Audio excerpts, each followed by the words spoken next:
let's chat a little bit about NWSL action that took place on Wednesday evening. OL Reign got their first regular season win. They faced off against Kansas City Current. Some of the things that we were talking about ahead of this match, Lisa, was that literal point right there. We said, listen, these are two teams who are looking to pick up their first regular season win.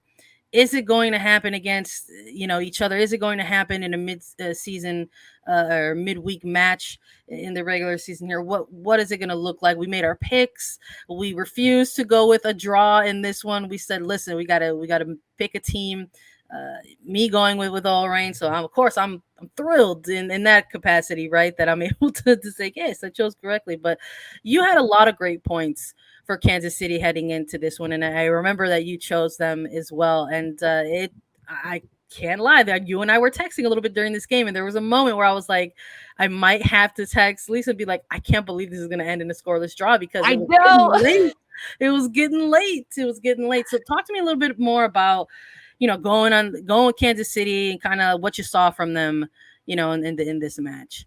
This was an incredibly fast game between Kansas City and OL Reign, especially the first half. Over in the middle third of the field from both sides, whether it was Kansas City looking to go forward and quickly attack, but then immediately losing it, or OL Reign that had built up possession in their back line, but then it was moving it down the pitch that got broken up for Kansas City. Scoreless until the 79th minute, 78th minute, 80th minute or so when OL Reign was able to get on the board. But before that, in the 60th to 75th minute, there was so much Kansas City attack. They had a number of corner kicks in a row. They were getting good chances. Fallon Tullis-Joyce was able to make so many big saves and huge saves, which is what she does. She leads the league in saves right now, and that's exactly what she does. And she keeps OL Reign in games. And Kansas City, they were hit pretty hard without having Hugh Williams, their head coach. They were out with a number of players. Lola Bontas still not back from illness. She was with COVID protocol last week and now illness this week. So not having those pieces, I was still very impressed with how Kansas City was able to perform. I think we saw a really good game from Elise Bennett on the Kansas City side.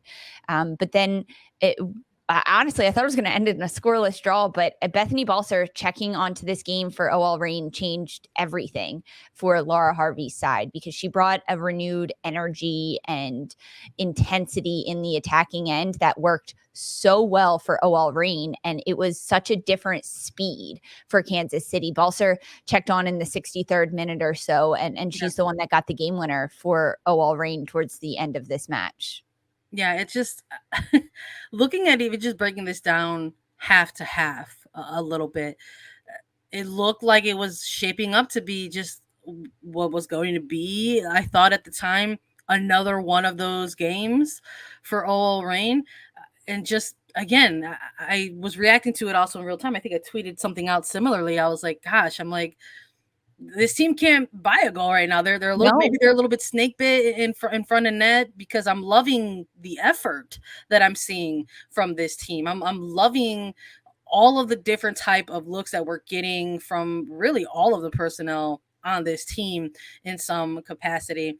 And Adriana France just coming up with some massive saves as well, which we touched on that slightly during the preview. Even though we were trying to manifest a result. We were like, there's going to be a winner and there's going to be a loser. We do not want it to be a draw. Although I had mentioned that I was going a little bit back and forth. I was like, these are two really, really good goalkeepers that are going to be manning the post for these two teams. Like, what if it does turn into that, and it just almost sort of felt like perhaps it was feeling that way in a little bit way, shape, or form, just because in the halftime, again, you had OL Reign 12 shots, 6 on target just at the halfway point, and Kansas City struggling to actually generate some stuff on target, only 2 shots, no attempts on a goal at this point for halftime.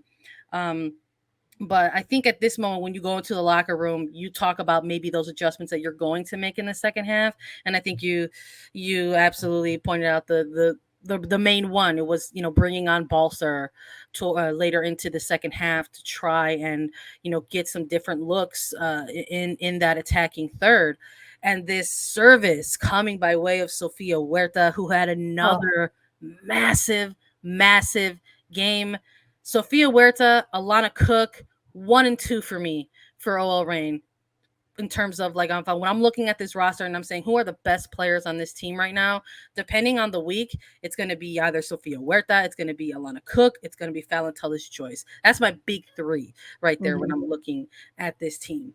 But it's also in the timing a little bit in which this goal came, right? You're talking about a later stage in the second half where you maybe just have to play out a little bit more to perhaps try to ensure the win. But I also really liked seeing in this game now the team got that goal ahead, but they weren't trying to just get into an organized shape, rely on somebody like a Cook, a Fallon Tillich, and to sort of just keep this narrow lead. They were still going there towards the end, trying to open things up a little bit more and perhaps find a little bit of an insurance goal to extend the lead. But Kansas City, again, just on the struggle bus right now for a Yes. number of reasons. It's just they're unable to field a team with so many of their starters.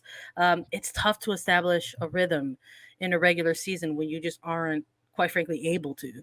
Exactly. Yeah, and having this midweek game, it's a quick turnaround for both of these teams. I know you mentioned the shot stats throughout this match. Ultimately, the game ends and 20 shots for OL Reign, 7 for Kansas City, but possession 57% Yeah, towards Laura Harvey's side, 43% to Kansas City. That is big disparity in the possession. So often we see it as 51-49, even 50 point something to 50 point something. It's very close usually every single time. And this one, OL Reign just dominated a bit more throughout this match.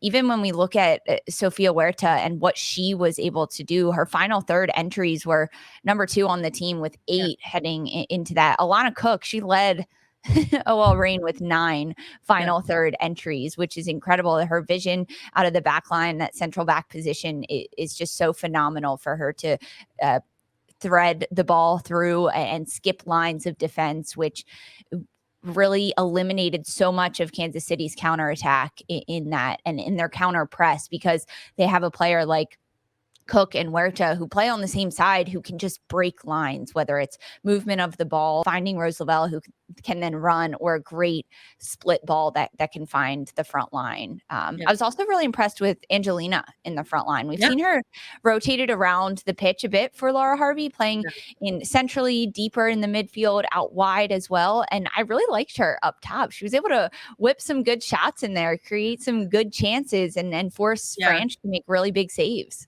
I'm with you 100%. Again, something that we chatted a little bit about in the preview, where I was like, is this the time? Not, that Laura Harvey is not a coach who would ever strike me as someone to hit a panic button. A, Mhm. period, but B, definitely this early in a season. But is this the timing as we're closing out the month of May, one full month of regular season action, where perhaps maybe you try some other things or get other players different looks? And I'm with you, we're kind of seeing a little bit of versatility in a player like Angelina, and I think she's been putting together some good performances for the team as well. Now, in terms of the conclusion of this game, a narrow score line, a 1-0 for these two teams. Is this, for me, I'm still thinking, like, is this going to be, once you get that first win, once you finally find the breakthrough in net after going scoreless in a couple games, is this going to be the catalyst for OL Reign? Is this going to be the catalyst that propels them to continue to stay at it, to stay at, keep up their effort in the final third, and be this team that we thought they were going to be? We thought they were going to contend with the Spirit, or a team like the front line of the Spirit, or even the front line of the Dash, that we were going to see kind of be very, very, very active in the final third, get some goals, get lots of shots and stuff like that. Is this going to propel them, you think? So yes, OL Reign is incredibly active in the final third, and they can get shots off, but they still only scored 1 throughout this match, and they had a number of other opportunities to put other goals away. I for OL Reign's sake, yes, I hope this turns a corner for them. But if they're relying on one goal per game defensively, I'm sure they can do that. It's how they've been able to secure so many draws so far up until this point, but they need to be scoring more goals, and their expected goals to the amount actual goals that they have isn't good enough for this league. I mean, even when we look ahead, I'm jumping here, but OL Reign plays San Diego Wave, and they have Alex Morgan, who has just dominated in the attacking end, and they can. San Diego's a team that can score goals. They also have an incredible goalkeeper in Kaylin Sheridan. That's not easy to score against. So for OL Reign, I think they need to focus on that final product more in training and not rely on these one goal games to get them through this season, because it's not going to be enough throughout the NWSL. It's a long season, and the competition has expanded. You know, we're at 12 clubs instead of 10, and we've got the two Cali sides who are making some early noise here in the beginning of the regular season. So I'm with you. It's something that's not going to get easier for them by any means. But I think the team, as it's currently constructed or how it's currently built, you know, with Harvey at the reins, there's a lot of experience there. These are players who are not unfamiliar with maybe the long grind of a season and what it means to maybe still find your footing in the beginning of a season, struggle a little bit, and then kind of finish strong. I mean, this is a similar team that we saw last year struggle to even get results, period, in that first half of their season, and then just had a complete 180 in their second half of the season. So we'll see if this is the game in terms of something that can kind of catapult the team offensively in the attack. But 3 points is 3 points, and Rain got them all on this evening. For the conclusion of this match, and for us to sort of, you know, move on to the weekend's games, during the post game availabilities for this match, you had coaches and players utilizing their press conference as an extension of their personal platforms, um, also sending their condolences to the victims in Uvalde, Texas, and the Robb Elementary mass shooting, talking about and urging citizens, if they feel hopeless, to try to reach out to their representatives, and urging them to vote if those representatives are not trying to enact change. It struck me what somebody like Laura Harvey said in these post game comments. This is someone who is an English native, and said, reading her quote here so as to not misquote her, she briefly acknowledged the win, saying, "You know, I think we needed it, but in light of what happened yesterday in Texas, I think that as much as we're really happy that we got the win and we know that that's our job to do, I think that we all came here with a heavy heart and wanting things to change. I think I've lived in this country now for nearly 10 years, and it's mind blowing to me that this continues to happen. I've got a 3-year-old nephew who I just thought about immediately when I saw the news, and I'm sure everyone does that. And to think that he may go to preschool and never go home is heartbreaking. To think of all the families that are being affected every day by this craziness. It needs to change. It needs to stop. There's no excuse, and we want that to change immediately."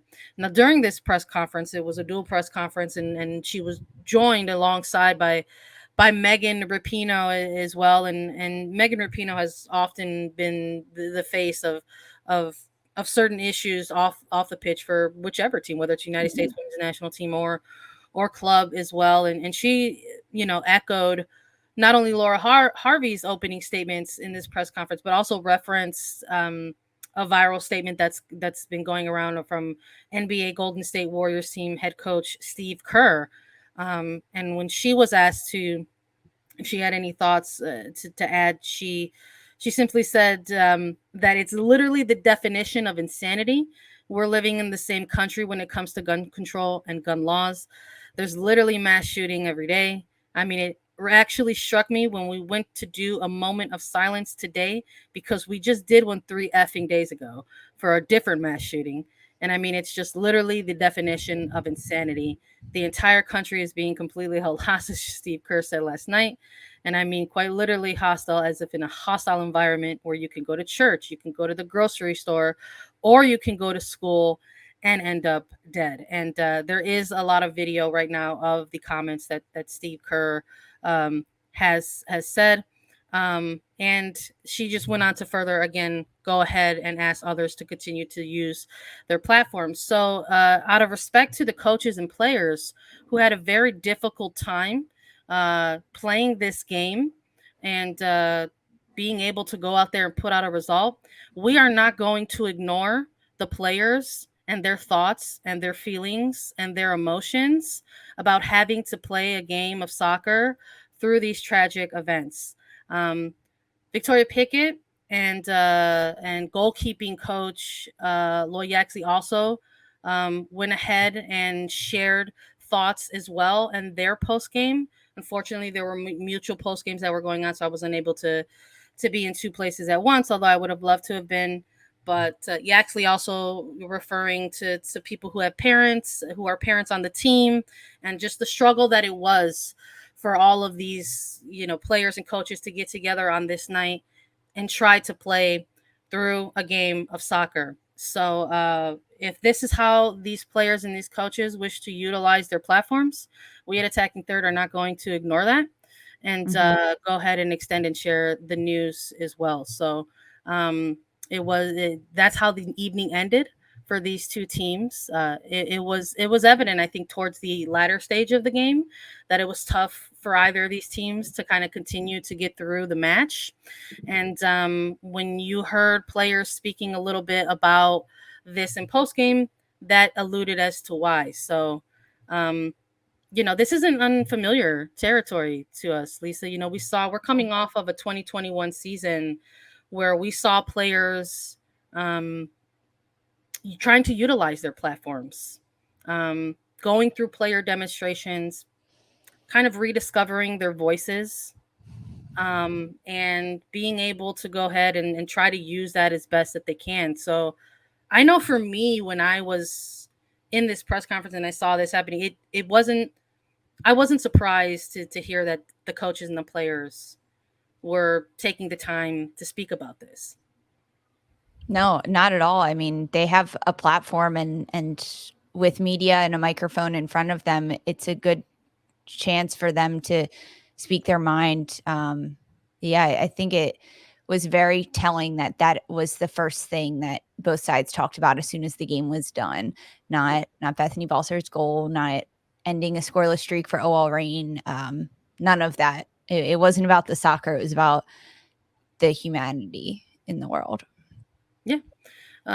So I know that was a tough day for many people involved. There are games that are going to take place this weekend as well, and we will do our best to talk about those games